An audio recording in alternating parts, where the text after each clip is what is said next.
German Chancellor Angela Merkel has denounced next week's Moscow-backed referendum on the future of Crimea.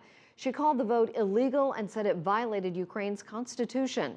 The comments come as tensions remain high in the Ukraine as rival groups cement their allegiance to either Kiev or Moscow.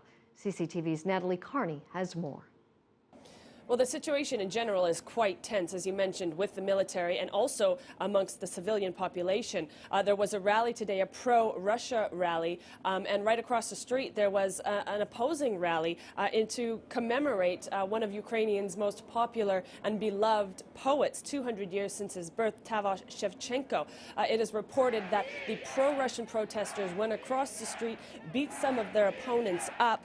They threw Molotov cocktails at passing cars, and reports are also saying they smashed windows as these people tried to leave the scene.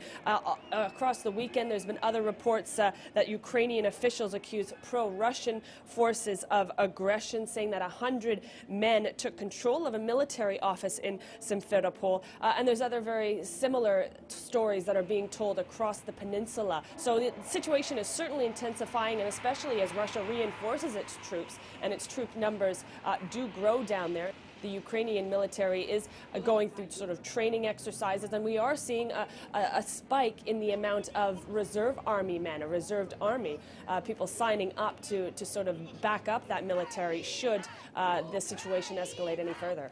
Well, certainly one of the biggest developments is the announcement that the interim Prime Minister, Arseniy Yatsenyuk, will be heading to the United States on the invite of the U.S. President Barack Obama. He'll be heading over on Wednesday, according to White House officials. They are set to discuss, of course, the situation in Crimea and what they see as Russian aggression. There was also an extraordinary meeting that took place today with the new Ukrainian government, where they sat down to try and unite the work of the government and of the military forces. So some interesting developments there. At this meeting as well, the Prime Minister did announce, the interim Prime Minister, I should correctly say, did announce that 125 hryvnias, about $13 million will be given in one lump sum to support the military forces in Crimea. So all these precautions to try to consolidate and strengthen their military might, again, should the situation escalate any further.